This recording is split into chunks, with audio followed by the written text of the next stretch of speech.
Hello and welcome to Angry Andy Reviews, and this is my review for Evil Dead Rise. Now, as you can probably tell from the smile on my face, this is an absolutely bonkers film. Man, it's been 10 years since the Evil Dead remake that came out. It kind of came and went. Sadly, there was nothing terribly wrong with it. It was a fairly good film. It was okay. It was serviceable. And here we are again with another reboot, as it were. There are no apparent connective tissues between this film and the previous entry, other than the absolute mayhem on screen, the incessant amount of gore.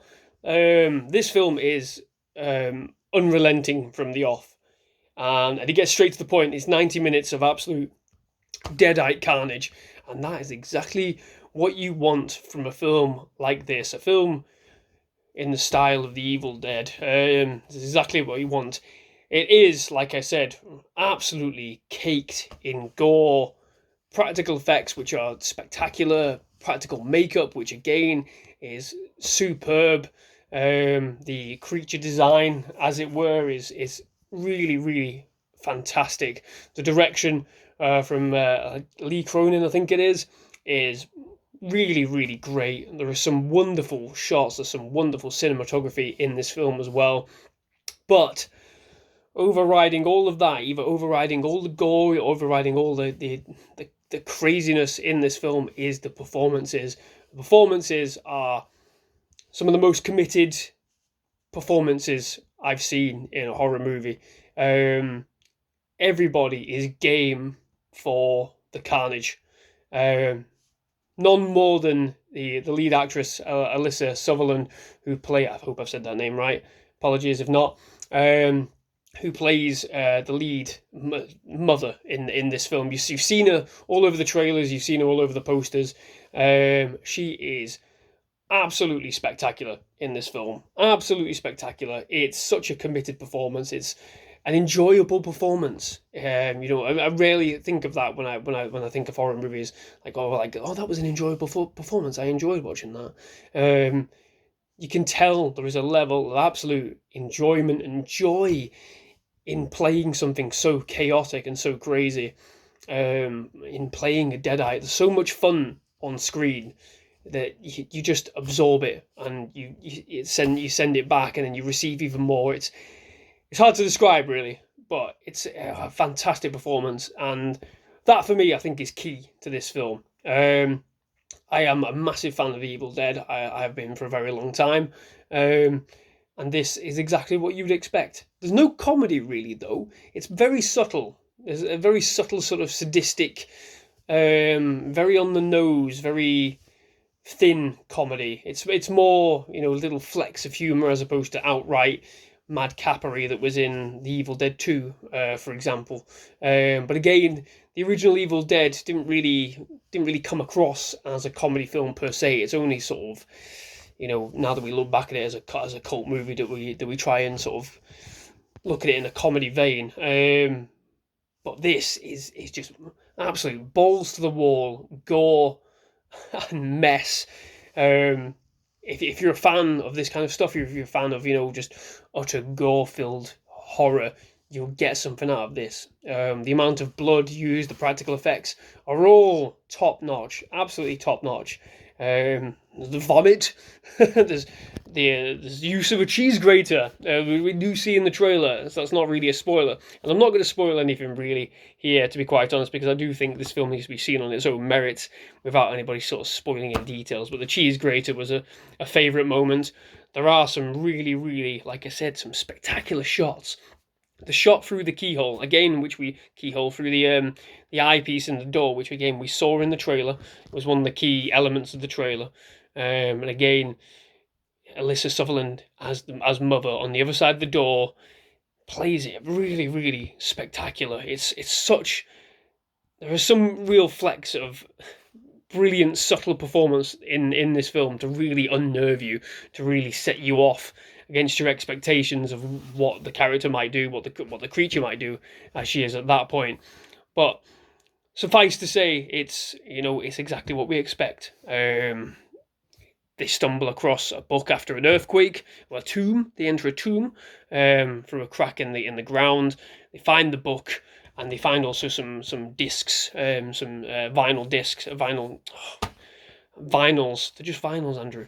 And they play the vinyls, and it all goes to crap from there, as you would expect, as you know, if you're an Evil Dead fan.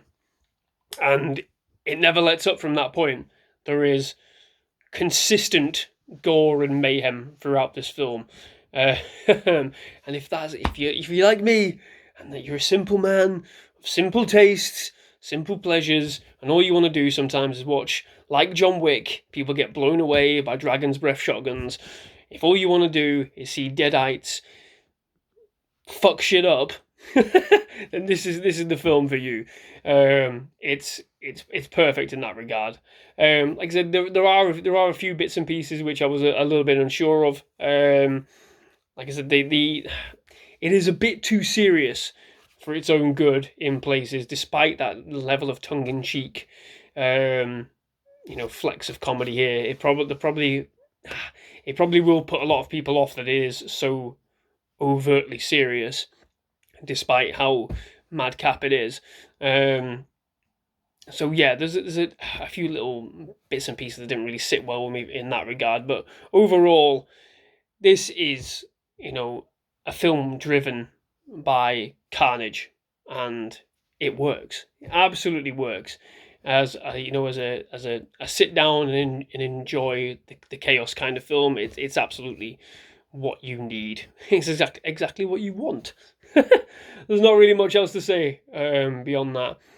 Just, man, I can't stop thinking about the shots through the eyepiece and the door. They're bloody brilliant, and it's for that reason that I would say, if you're going to watch this film, I would highly recommend you watch this in the cinema, because in the theatre, because some of the tension that's derived from these really claustrophobic shots, and it's just wondrous. It's wondrous. The set is so well designed and caters to this dark, oppressive feel, this really claustrophobic, classic, dark gothic horror, in tight spaces. It's beautiful. It's some beautiful stuff in there, and the film not only is a single serving element. There is potential here for it to go elsewhere, and who knows what they're going to do. Hopefully, a sequel will come from this. Of course, it has to do well, doesn't it? It has to do well. It's been reviewed pretty well from what I've seen, but it has to do well financially, and hopefully it does, because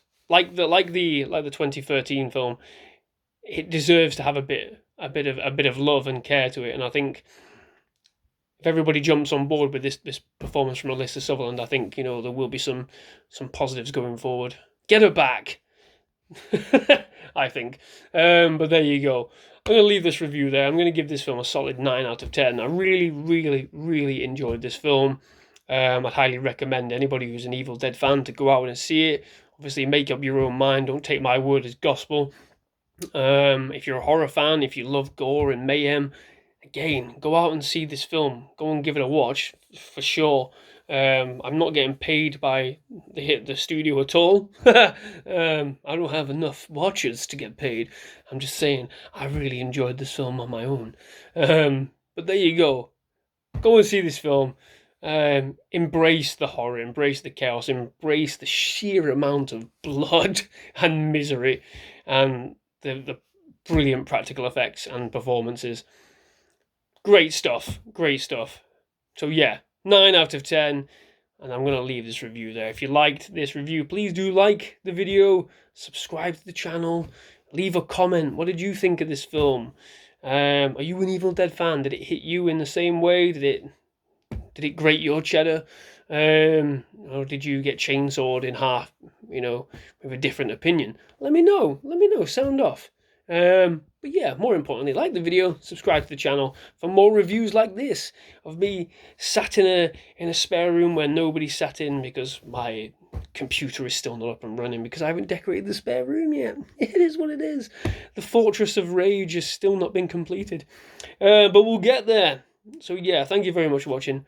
Bye-bye.